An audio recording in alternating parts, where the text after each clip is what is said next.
Dears എല്ലാവർക്കും പുതിയൊരു വീഡിയോയിലേക്ക് സ്വാഗതം. അപ്പോൾ ഞാൻ ഇന്ന് കാണിക്കുന്നത് കലാത്തിയ പ്ലാന്റ്സിൻ്റെ കുറച്ച് വിശേഷങ്ങളാണ് കേട്ടോ. അപ്പോൾ ഇതാ നോക്കി, നല്ല കളർഫുള്ളായിട്ടുള്ളൊരു കലാത്തിയ പ്ലാന്റാണ്. കലാത്തിയ റോസി എന്നാണ് കേട്ടോ ഇതിൻ്റെ പേര്.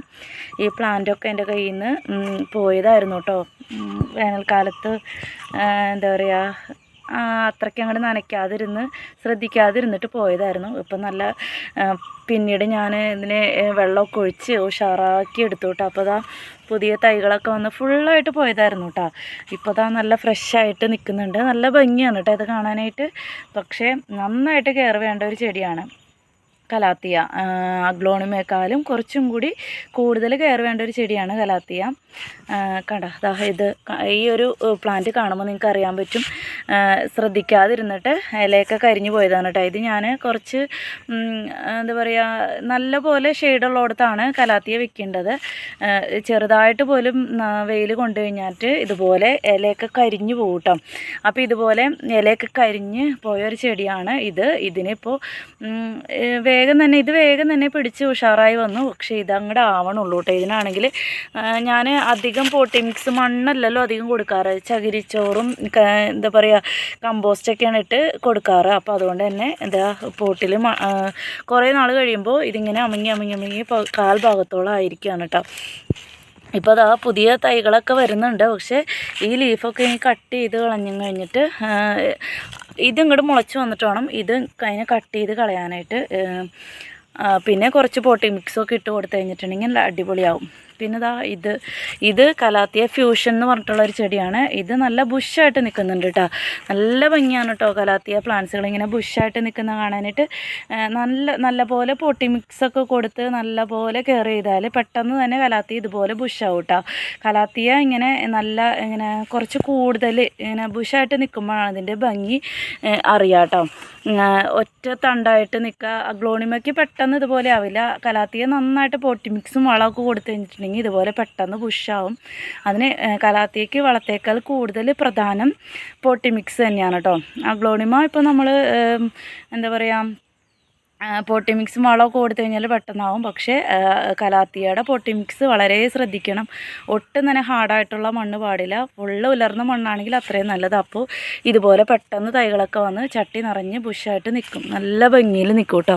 അതുപോലെ ഇത് കലാത്തിയ സിൽവർ പ്ലേറ്റ് എന്ന് പറഞ്ഞിട്ടുള്ളൊരു കലാത്തിയാണ്. ഇതിൻ്റെ ലീഫ് കുറച്ചും കൂടി ഇങ്ങനെ വീതിയിൽ വരും കേട്ടോ. ഇതും പോയതാണ് കേട്ടോ എൻ്റെ കയ്യിൽ നിന്ന്. ഇപ്പോൾ ഒക്കെ പിടിച്ച് വരണതാണ്. അപ്പോൾ കലാത്തിയയുടെ പോട്ടി മിക്സാണ് ആദ്യം തന്നെ ശ്രദ്ധിക്കേണ്ടത്. പിന്നെ അടുത്ത കാര്യം എന്ന് വെച്ചിട്ടുണ്ടെങ്കിൽ വെയിലുള്ളിടത്ത് ഇതുപോലെ എന്താ പറയുക ഷെയ്ഡിൽ വയ്ക്കുക. അത്യാവശ്യം വെളിച്ചം കിട്ടണം.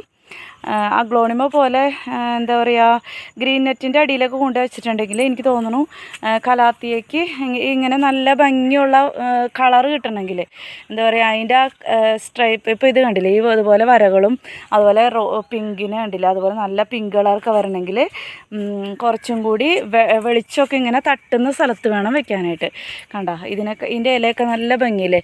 അപ്പോൾ ഞാൻ കലാത്തിയനെ വെച്ചേക്കുന്നത് മരത്തിൻ്റെ ചോടയാണ് കേട്ടോ. ഗ്രീൻ നെറ്റിൻ്റെ അടിയിൽ വെക്കുന്നതിനും കുറച്ചും കൂടി ഭംഗിയിൽ ഇത് വളരുന്നതായിട്ട് എനിക്ക് തോന്നിയിട്ടുള്ളത് ഇങ്ങനെ മരത്തിൻ്റെ ചോടയൊക്കെ വെക്കുന്നതാണ്.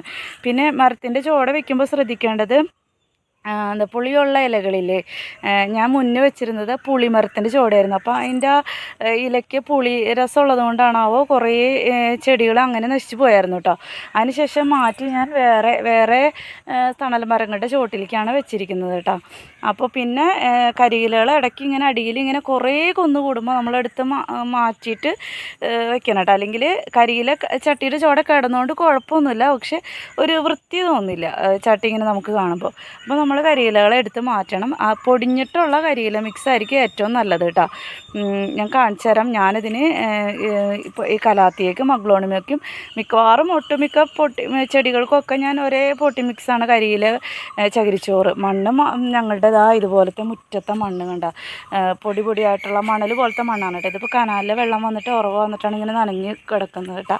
അപ്പോൾ അങ്ങനത്തെ ഒരു മണ്ണാണ് ഞാൻ പോട്ടി മിക്സായിട്ട് ഉപയോഗിക്കാറ്. കരിയില കമ്പോസ്റ്റാണ് ഏറ്റവും ബെസ്റ്റ്. ഇപ്പോൾ നമുക്ക് മറ്റേ അഗ്ലോണിമയ്ക്ക് വേണമെങ്കിൽ നമുക്ക് കുറച്ച് മണ്ണ് യൂസ് ചെയ്യാം.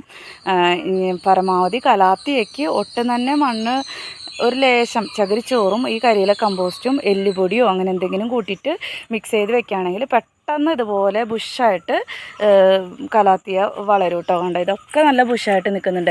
ഇതിപ്പോൾ ഞാൻ ഇതൊന്നും ഗ്ലോണിമ കലാത്തിയ ചെടികളൊക്കെ സെയിൽ ചെയ്യൽ കുറവാണ്, അതുകൊണ്ടാണ് ഇതൊക്കെ ഇങ്ങനെ ബുഷായിട്ട് നിൽക്കുന്നത് കേട്ടോ. അല്ലെങ്കിൽ ഇപ്പോൾ ഓരോ തണ്ടൊക്കെ ആയിട്ടായിരിക്കും നിൽക്കുക. ഞാൻ ഇടയ്ക്കിടയ്ക്ക് ഇങ്ങനെ അതിൽ നിന്ന് പിരിച്ച് വെച്ച് സെയിൽ ചെയ്യുമ്പോൾ ഇത്രയും ബുഷായിട്ടൊന്നും നിൽക്കാറില്ല. പക്ഷേ ഇപ്പോൾ നമുക്കതിനോട് ടൈം ഇല്ലാത്തതുകൊണ്ട്, എല്ലാം കൂടി അങ്ങോട്ട് ഒക്കാത്തതുകൊണ്ട് ഇതൊക്കെ ഇങ്ങനെ നിൽക്കുകയാണ്. പിന്നെ ഇങ്ങനെ നിൽക്കുന്ന കാണുമ്പോൾ, ഭംഗിയിൽ ഇങ്ങനെ നിൽക്കുന്ന കാണുമ്പോൾ പിന്നെ എനിക്കാണെങ്കിൽ എടുക്കാനും തോന്നില്ല കേട്ടോ. കണ്ടതാ, ഇത് കണ്ടേ, ഇതുപോലെ കരിയണ ഇലകളൊക്കെ പെട്ടെന്ന് തന്നെ നമ്മൾ കട്ട് ചെയ്ത് കളയണം കേട്ടോ. അല്ലെങ്കിൽ ചിലപ്പോൾ എന്തെങ്കിലും അസുഖമൊക്കെ ആണെങ്കിൽ പെട്ടെന്ന് മറ്റുള്ള ചെടികൾക്കൊക്കെ വ്യാപിക്കാൻ സാധ്യത, മറ്റുള്ള ലീഫുകളിലേക്കും ഒക്കെ വ്യാപിച്ച് മൊത്തത്തിൽ അത് നശിച്ചു പോകാനായിട്ട് സാധ്യതയുണ്ട് കേട്ടോ. അപ്പം ഇത്തിരി കെയറിങ് കൂടുതലുണ്ടെങ്കിലും നല്ല ഭംഗിയിൽ നിൽക്കുന്നൊരു, നമ്മുടെ ഗാർഡൻ മനോഹരമാക്കാനായിട്ട് നല്ല ഭംഗിയിൽ നിൽക്കുന്നൊരു പ്ലാന്റ് തന്നെയാണ് കലാത്തിയ. അതിൻ്റെ ഫസ്റ്റത്തെ സ്റ്റെപ്പിൽ തന്നെ ശ്രദ്ധിച്ചു കഴിഞ്ഞാൽ കുറച്ച് കാര്യങ്ങൾ ഓക്കെ ആയും. ഫസ്റ്റ് ശ്രദ്ധിക്കേണ്ടത് ഞാൻ പറഞ്ഞില്ലേ, പോട്ടി മിക്സ് തന്നെയാണ്. പിന്നെ അത്യാവശ്യം നല്ല രീതിയിൽ നനവ് ആവശ്യമുണ്ട് കേട്ടോ. അഗ്ലോണിമയ്ക്ക് നമ്മൾ വെള്ളം ഒഴിക്കുമ്പോൾ ശ്രദ്ധിക്കണം, വെള്ളം കൂടാൻ പാടില്ല. വെള്ളം കൂടിക്കഴിഞ്ഞാൽ അത് ചീഞ്ഞു പോകും. പക്ഷേ കലാത്തിയയ്ക്ക് അത്യാവശ്യം നല്ല രീതിയിൽ തന്നെ, വേനൽക്കാലത്ത് പ്രത്യേകിച്ച് 2 നേരം നനച്ചു കൊടുക്കാൻ പറ്റിയിട്ടുണ്ടെങ്കിൽ 2 നേരം നനച്ചു കൊടുക്കുകയാണെങ്കിൽ കലാത്തിയ ചെടികൾക്ക് അത്രയും നല്ലതാണ് കേട്ടോ. എന്താ പറയുക, നല്ല ഫ്രഷായിട്ട് ലീഫൊക്കെ നല്ല ഫ്രഷായിട്ട് നിൽക്കാനും അതുപോലെ തന്നെ പുതിയ പുതിയ തൈകൾ ഉണ്ടാവാനും ഒക്കെ കലാത്തിയ ചെടികൾക്ക് എത്ര നനവ് കൂടിയാലും യാതൊരു വക പ്രശ്നവും വരില്ല. പിന്നെ മഴക്കാലത്താണെങ്കിൽ ചെറിയ നമ്മൾ ബേബി പ്ലാന്റുകളൊക്കെ വാങ്ങി വെക്കുമ്പോൾ തന്നെ നല്ല മഴക്കാലത്ത് പുറത്ത് കൊണ്ട് വെക്കരുത്. അപ്പോൾ കുറച്ച് മഴ കൊള്ളാത്ത ഒരു സൈഡിലൊക്കെ കൊണ്ട് വെച്ചിട്ട് അതിനെ നല്ല രീതിയിൽ പിടിച്ച് നല്ലൊരു മദർ പ്ലാന്റ് ആയതിനു ശേഷം, ഇതൊക്കെ മദർ പ്ലാന്റാണ്. ഇതൊക്കെ ഞാൻ വർഷക്കാലത്തും ഇവിടെ തന്നെ ഇരുന്ന ചെടികളാണ് കേട്ടോ. ഇതിനൊന്നും ഒരു കോട്ടം വന്നിട്ടില്ല. അതേസമയം ഞാൻ ചെറിയ കുഞ്ഞ് പ്ലാന്റുകളൊക്കെ ഇവിടെ വെച്ചതൊക്കെ എൻ്റെ പോയിട്ടുണ്ട് കേട്ടോ. അപ്പം മദർ പ്ലാന്റ് നമ്മൾ അഗ്ലോണിമ ആയാലും കലാത്തിയ ആയാലും പുറത്ത് വെച്ചുകൊണ്ട് കുഴപ്പമൊന്നുമില്ല. കലാത്തിയക്ക് പ്രധാനമായിട്ട് ശ്രദ്ധിക്കേണ്ട കാര്യങ്ങൾ ആദ്യമേ തന്നെ ഞാൻ പറഞ്ഞില്ലേ. ഫസ്റ്റ് കലാത്തിയയുടെ പോട്ടി മിക്സ് ശരിയായി തന്നെ പകുതി ഓക്കെ ആയി. പിന്നെ നന്നായിട്ട് നനവും, നല്ല പോലെ വേനൽക്കാലത്ത് നന്നായിട്ട് നനയ്ക്കുക. പിന്നെ നമ്മൾ മരത്തിൻ്റെ ചോടയിലോ അങ്ങനെ എവിടെയെങ്കിലും കൊണ്ടുവയ്ക്കുക. പുളിരസമുള്ള ഇലകൾ വീഴാതിരിക്കാൻ ശ്രദ്ധിക്കുക. ഇത്രയും കാര്യങ്ങളാണ് നമ്മൾ കലാത്തിയ പ്ലാന്റ്സ് നടുമ്പോൾ തുടങ്ങി ശ്രദ്ധിക്കേണ്ട കാര്യങ്ങൾ കേട്ടോ. അപ്പം ഞാൻ കലാത്തിക്ക് ഉപയോഗിക്കുന്ന പോട്ടി മിക്സ് ഒന്ന് കാണിച്ചു തരാം കേട്ടോ. ഇത് കണ്ടില്ലേ, ഇത് തന്നെയാണ് ഞാൻ കലാത്തിയയ്ക്കും അഗ്ലോണിമയ്ക്കും ഒക്കെ ഈ ഒരു പോട്ടി മിക്സ് തന്നെയാണ് കേട്ടോ ഉപയോഗിക്കുന്നത്. ഇതിൽ കരിയില കമ്പോസ്റ്റ് ഉണ്ട്, നമ്മുടെ ടെറസിൻ്റെ സൈഡിൽ മുകളിലൊക്കെ ഇങ്ങനെ പറ്റി പിടിച്ചിങ്ങനെ പൂപ്പായലില്ലേ, അതിങ്ങനെ ചുരണ്ടി എടുത്തിട്ടുണ്ട്. എല്ലാം കൂടിയിട്ട് മിക്സ് ചെയ്തിട്ടുള്ള ഇതിലപ്പോൾ മണ്ണിൻ്റെ ഇതും ഉണ്ടാവും കേട്ടോ. അപ്പോൾ ഈ ഒരു പോട്ടി മിക്സ് ഉപയോഗിക്കുന്നതുകൊണ്ട് തന്നെ നമുക്ക് പ്രത്യേകിച്ച് വേറൊരു പോട്ടി മിക്സിൻ്റെ ആവശ്യമില്ല. ഇതൊരു പോട്ടി മിക്സായിട്ടും വളമായിട്ടും നമുക്ക് ഉപയോഗിക്കാം കേട്ടോ.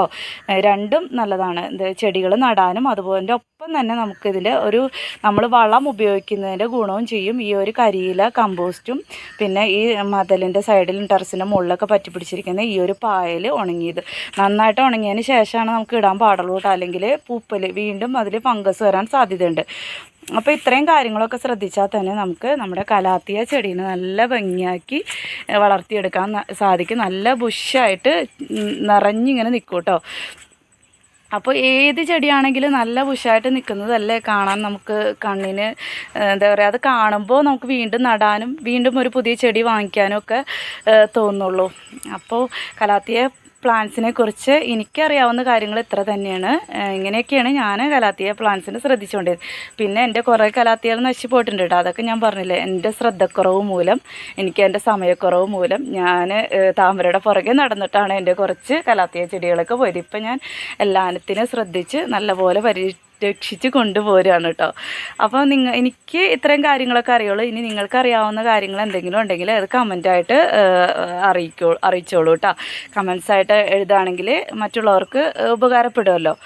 അപ്പോൾ ഇന്നത്തെ വീഡിയോ ഇത്ര തന്നെ ഉള്ളൂ, നിർത്താണ്. ഇനി നാളെ വേറൊരു വീഡിയോ ആയിട്ട് വീണ്ടും കാണാം. ലൈക്ക് ചെയ്യാൻ ഇഷ്ടപ്പെട്ടാൽ ലൈക്ക് ചെയ്യണം, നിങ്ങളുടെ അഭിപ്രായങ്ങൾ കമൻറ്റ് ചെയ്യണം. സബ്സ്ക്രൈബ് ചെയ്ത് കാണുന്ന കൂട്ടുകാരുണ്ടെങ്കിൽ ഒന്ന് സബ്സ്ക്രൈബ് ചെയ്ത് നമ്മുടെ ചാനലും കൂടി ഒന്ന് സപ്പോർട്ട് ചെയ്യാം കേട്ടോ. അപ്പോൾ നാളെ വേറൊരു വീഡിയോ ആയിട്ട് വീണ്ടും കാണാവേ.